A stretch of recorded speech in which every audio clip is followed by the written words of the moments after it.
It's one very special mother's inspiring story. So we're discussing the physical therapy offered at Wolfson Children's at Southeast Georgia Health System. Our guests, Kelly Hidalgo. She's a pediatric physical therapist and also team lead for the Pediatric Rehabilitation Department at Wolfson Children's at Southeast Georgia Health System. And Winnie Lockett is with us, the parent of pediatric patients under Kelly's care. This is Health Matters, the podcast from Southeast Georgia Health System that brings you insights from our community's health and wellness experts. Thanks so much for joining us. I'm Joey Waller. Ladies, welcome. Great to have you aboard. Thank you. Hello, thank you.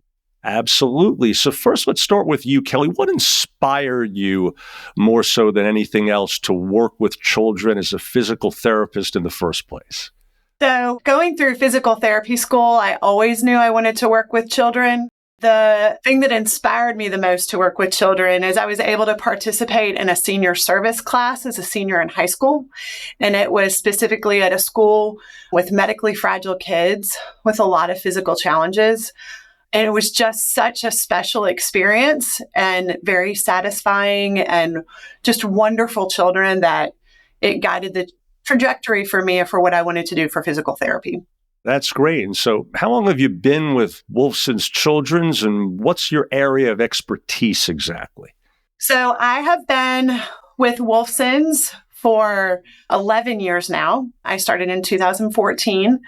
I work specifically in gross motor skills, which are big movement. So as an infant, that looks like rolling and crawling and then learning to walk. I work with a very special team of therapists that includes occupational therapy and speech therapy as well. We see all patient populations from birth to technically age 21 with many different diagnoses, neurodevelopmental diagnoses, cerebral palsy, autism, Down syndrome, some orthopedic injuries, and anything across the board that interferes with a child's development. Gotcha. And how long have you been in the area? I started right when we moved here. So I moved from Atlanta in 2014, and I came from Atlanta doing similar work to what I'm doing now. Okay. Winnie, you're a dedicated foster and adoptive mother from Glynn County who's cared for children with various therapeutic needs, from what I understand, since 2014. So first, how many kids are we talking about exactly, and why is caring for them in this way such a passion for you? Right now, we're at a total of 25 kids that's been in and out of our home since 2014. And I just love children. I love to see their growth. And so that's why we became foster adoptive parents. That's amazing. 25. Yes. How would you describe in a nutshell what's that been like for you? It's been very challenging at times, just trying to get all the care that they need. But with the help of all the community work and the communities, the people that backed us up and everything, especially people like Kelly and the ladies at Wolfson's Pediatric Therapy, it makes your transition goes a lot better. So parenting aside for a moment, what else do you enjoy in life? For me, it's all about my children. So it's not like I can say I can take a vacation when I want to, because I don't. My life revolves around my kids. So that's about it. I do like a quiet day just to sit home. When that will happen, we don't know. But that's about it. Okay, fair enough. And how long have you been in the area?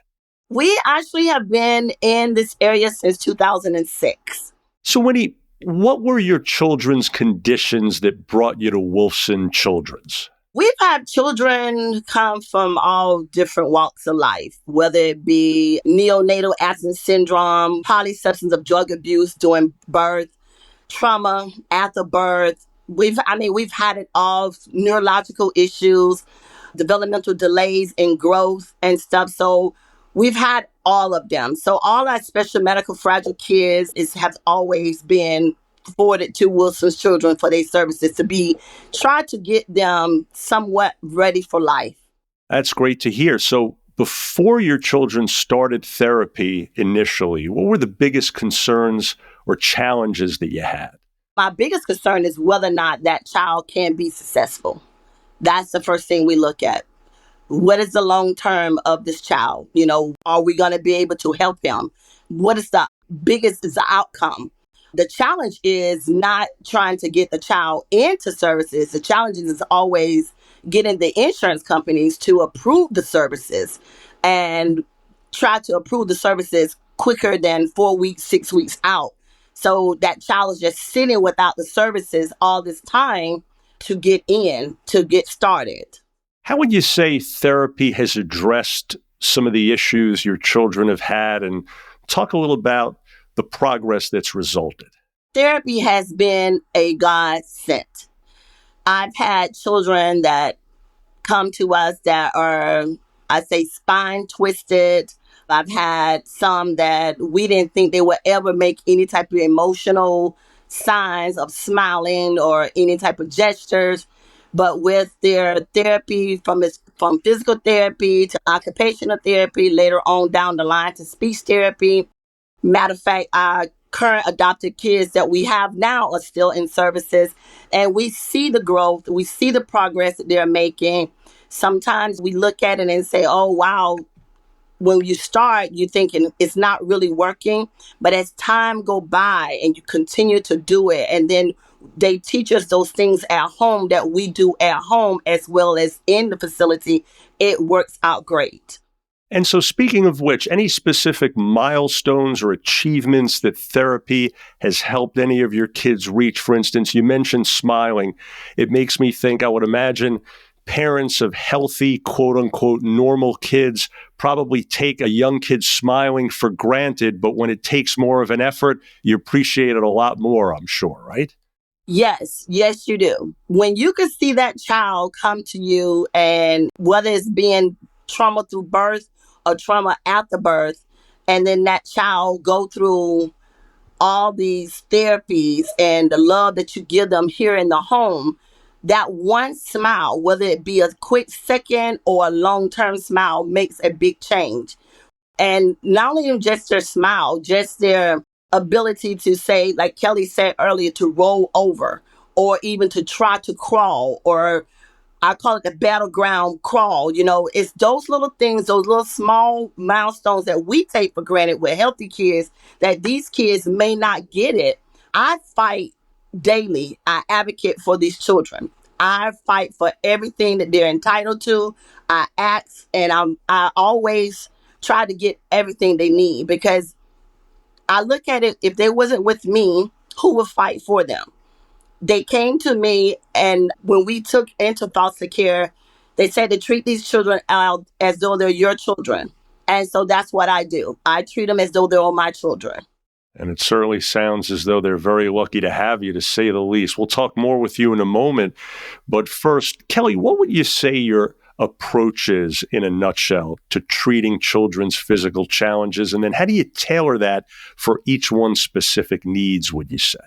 So whenever I meet a family for the first time, my number one goal is to build trust with them and listen, because I get the privilege of having this family with me for a long period of time, a lot of times, both in a session. I can sit with them for an hour and a half the first time I see them, and then longevity. So the children I've seen with Winnie, we see for several months or sometimes a year or years. And so I get the opportunity to build a relationship. And I think that's the foundation for educating the family, building a relationship with a child, even an infant. Those are important children to build relationships with, and it can be done. I'm challenging them often to do things they're not doing on their own. And so they need to trust me. So that's important to me. I always look for a child's strength and build on that. And it could be very small. And we already talked about the smile, but the small things are big deals that build on each other. Of course, everyone's goal is they want their child to walk and talk, and we're always moving in that direction, but it all looks very different. So sometimes walking turns into being able to use your own wheelchair, just being mobile. Sometimes talking looks like it's talking on a device and not verbal. So we're building on those strengths, challenging the kids so that they grow, and educating the families and making them feel supported and guiding them through the process often. Often we're social workers too, and not just therapists. So it takes a lot of good relationship and trust and communication. I'm sure it does. And so once that foundation that you just talked about is laid, so to speak, how do you then go about setting goals and assessing a particular child's developmental progress along the way? Right. So we do use standardized developmental tests, and there's a variety of those we can use depending on their age and what we're looking for. I try to impart upon parents, I can get an age equivalent, but I'm more looking for what are you doing now that we can build on, that later when I go to retest them, we've shown a little bit of progress. And even if we don't show progress on that test, because tests are tests, what are we doing now that we weren't doing before? More so than comparing them to another child. That's not what I'm really doing. I want the family to see the progress the child's making, even if it's small. And so I will use what a child's already doing, and I'll look to what they should be doing next, and I'll set interval goals towards that. So if they're not rolling and I want them to roll, my first goal might be rolling onto their side or just tolerating being put on their side. It's very tailored to what the child is presenting to me right now and what a child's comfortable with. There's a lot of areas I have to consider the whole child, how they respond emotionally, what they can tolerate, whether it's touch or light or sound, and what are they doing in other therapies often. So those are all the tools that I use to help decide goals and where we're going towards. And speaking of that bigger picture, if you will, you mentioned you're part of a great team, of course. How do you collaborate with those other professionals, occupational therapists, speech therapists, educators, to kind of pull it all together? Yeah. So we're lucky enough to all be located in the same office. And so that affords us the opportunity, at least the therapists are. Now, if we're talking to a teacher, we have ways to reach out and we have connections with the schools. But for our team, we're so close together and spend a lot of time together that it affords us the opportunity to have team discussions about patients and ask for advice and find out what they're doing in that area at the moment and incorporate it into my session. The other thing that we can do is co-treat together. So we might have a session where the speech therapist is in with me and they're either consulting or they're working with me. And then we're able to, I can position a child while a speech therapist or an occupational therapist is playing or working on language. So we'll collaborate in that way as well. And then what role do parents play in their child's therapy journey in order to support progress at home? I would imagine it's a big help, to say the least, when you have a parent as devoted as Winnie here, right? Yes. Winnie makes things so easy. So every parent, just like every child, is going to be different. And part of our job is to assess where that parent is, or caregiver, it's not always a parent, is in their journey as well. And I don't want a parent to feel like a therapist. So I'm always trying to give them things at home that are easier for them to do, but will promote the goals that we're looking for. And sometimes I just tell a parent, I want them to be a parent and love on their kid and not worry about the next step. And then I have some parents who want, I need you to give me an exact prescription about what I'm supposed to do. And so those parents, they practice rolling with their kid 2 times a day for 20 minutes. But more times than not, we're educating parents on how to play and interact with their child in a way that supports their development. And you led me beautifully there, Kelly, into my next question for Winnie, because you mentioned support. Winnie, how has the therapy team indeed supported your children and family throughout this process? Support is over beyond, I can't even say how much they have supported us.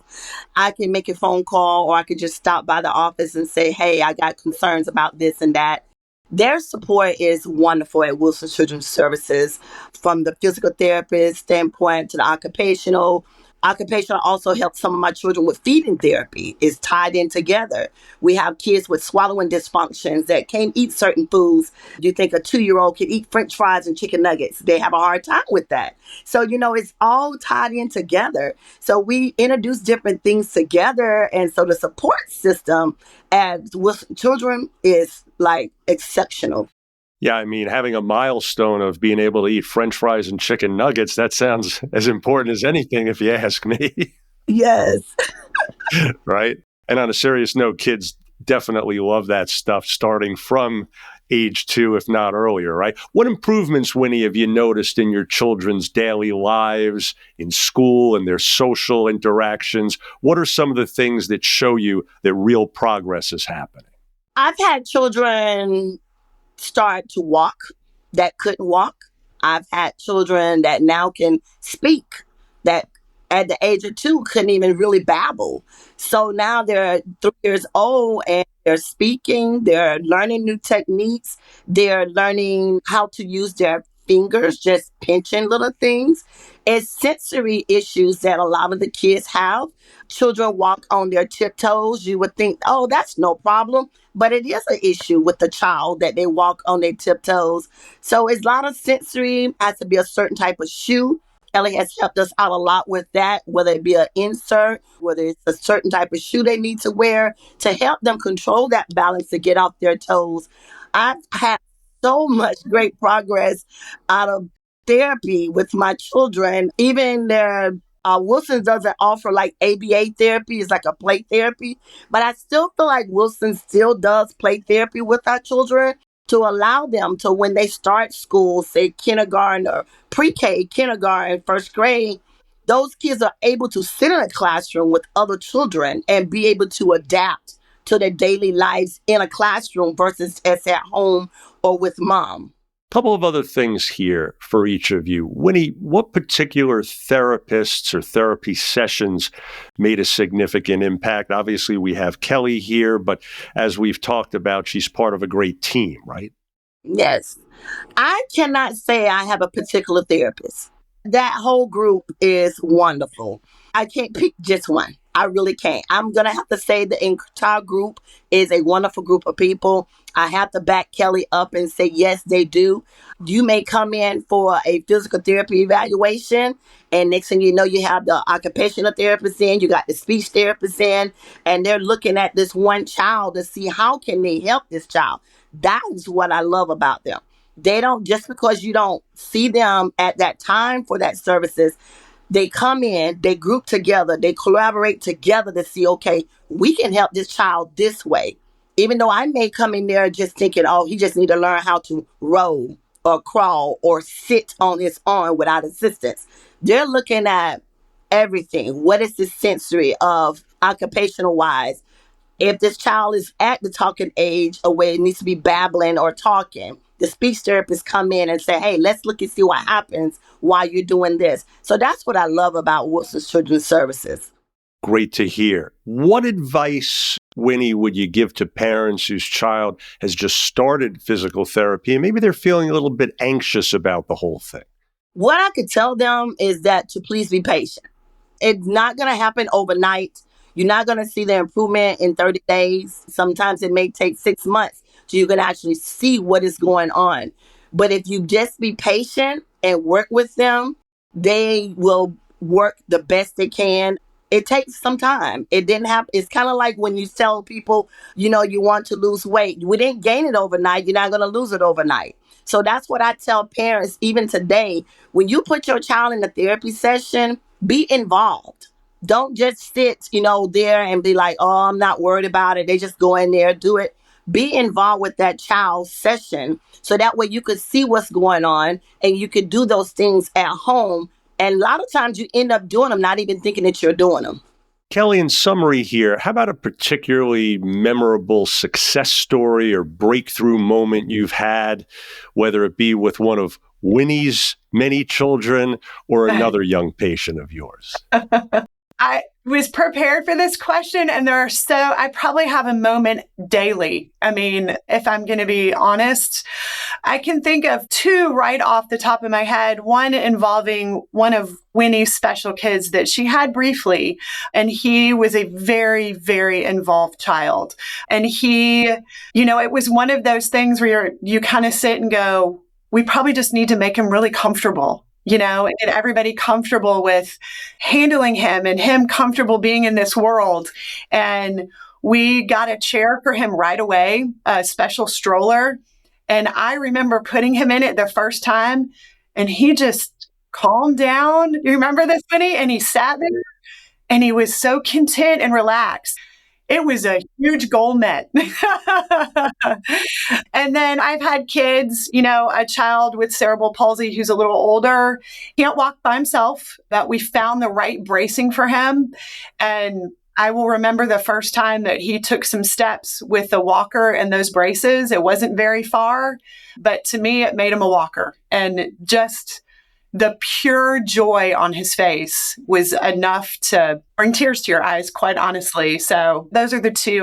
I'm sure. And that really goes to Winnie's point earlier that what to some people might seem like little milestones can be very large indeed. Finally, for you, Winnie, how much better do you feel about the overall future of all your children that have gone through this care because of what they've been able to be exposed to? I feel like my children's future is bright. We go through this, and I'm going to speak on my adoptive children that I have that are patients at Wolfson's, and I just feel like they have accomplished a lot. Coming from neonatal absence syndrome to now we have diagnosis of autism and ADHD, and we have, developmental delays. We have all type of neurological issues. They are such a bundle of joy to be working with, and to see their growth even today is like, wow. One, I could see a doctor. I could see an attorney. I could see a business owner. I can see this in their future. I can see these children being able to go to a classroom, which they do on a daily basis now. That at first we was like, they're not going to make it in a classroom with nobody. I need to find homeschool. But now they're in a classroom. They're going to school. They're being able to go and transition from PE to science or from chapel to English. They're enjoying this thing, and they're learning that because Wolfson's, they allow them to come in and learn the occupational and learn to use their time wisely and try to slow down with the anxiety, with the autism and stuff. So I'm very appreciative. So yes, hats off to these ladies. Very well said indeed. Well, folks, we trust you're now more familiar with the physical therapy available at Wolfson Children's at Southeast Georgia Health System. Kelly, we hope that you and yours keep up all your great work. Thanks again. Thank you. Absolutely. And Winnie, we wish the continued very best for you and your children. And the only other thing I can add, I think, where you're concerned is really we should all have a parent like you. Oh, well, thank you. Thank you very much. Absolutely. And for more information, please do visit sghs.org/PED rehab. If you found this podcast helpful, please do share it on your social media. I'm Joey Waller. And thanks so much again for being part of Health Matters, the podcast from Southeast Georgia Health System.